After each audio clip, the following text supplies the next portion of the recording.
সুন্দর মানুষের মতো মানুষের মতো মানুষ হয়ে তোমরা তোমার বাপ মা মুখটা উজ্জ্বল করবা, যার তারা যেন মুখ খুলে বলতে পারে যে আমার সন্তান ডাক্তার, আমার সন্তান ইঞ্জিনিয়ার। ঠিক আছে?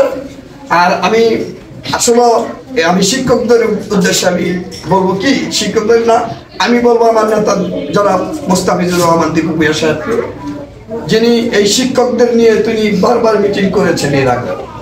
মোস্তাফিজুর রহমান দীপু ভূঁইয়া সাহেব শিক্ষকদের ব্যাপারে মাথায় নিয়েছেন। এই যে আপনারা যে চাকরিটা করেন, সরকারি চাকরি, হয়তো তেমন একটা টাকা আপনাদের যেই মুনাফাটা, যেই সম্মানী ভাতাটা তেমন একটা দেওয়া হয় না। এইটাকে বৃদ্ধি করার জন্য মোস্তাফিজুর রহমান দীপু ভূঁইয়া সাহেব বলেছেন যে এটা বৃদ্ধির জন্য আমি যদি এমপি হতে পারি, আমি সর্বপ্রথম এই কাজটাই করব, তাদের বেতনের বিষয় নিয়ে আমি কথা বলবো সঞ্চয়। আমিও বলবো আপনাদের সুবিধায় অসুবিধায় আমাকে ডাকবেন, আমার সাধ্য উঠতে আমি আপনাদেরকে চেষ্টা করব, আপনাদের পাশে থাকার জন্য চেষ্টা করব, আপনাদের কিছু করার জন্য।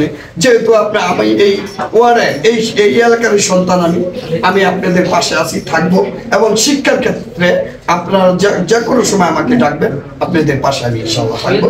সে আশা প্রত্যাশা ব্যক্ত করে আমার আজকের পঞ্চম শ্রেণীর বিদায়ী ছাত্রছাত্রীদের অনুষ্ঠানে সবাই কি ভালো আছো? তোমাদের আজকের যে আয়োজন, এই আয়োজনের যে সার্বিক দায়িত্ব যিনি পালন করেছেন, ওনার নাম হলো মুস্তাফিজুর রহমান দীপু ভূঁইয়া। তোমরা কি জানো ওনার নাম? উনি একজন সম্ভ্রান্ত পরিবার, মুসলিম পরিবারের সন্তান। ওনার পূর্বপুরুষরা অত্যন্ত সমৃদ্ধশালী ছিলেন। উনি একজন সমৃদ্ধ মনের মানুষ, উনি সবসময় শিক্ষাবান্ধব মানুষ। উনি তোমাদেরকে অনেক ভালোবাসেন। তোমরা কি ওনাকে ভালোবাসো? তোমাদের এই ভালোবাসা তোমাদের অভিভাবকদের মাঝে প্রকাশ করতে পারবে? উনি যেহেতু আমাদের এই রূপগঞ্জ উপজেলা থেকে নির্বাচন করতে যাচ্ছেন এমপি হিসাবে, সংসদ সদস্য হিসাবে, ওনার একটা চাওয়া আমাদের কাছে অবশ্যই আছে কি নাই বলো? তাহলে আমরা আমাদের অভিভাবকদেরকে কি বলতে পারি ওনার কথা? উনি যদি এমপি হয় তাহলে অবশ্যই তোমাদের লেখাপড়ার মান উন্নয়নের জন্য উনি কাজ করবেন।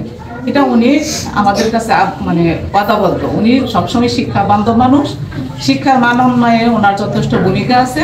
উনি শিক্ষাকে অনেক ভালোবাসেন, তাই তোমাদের শিক্ষার মান উন্নয়নের জন্য উনি কাজ করবেন।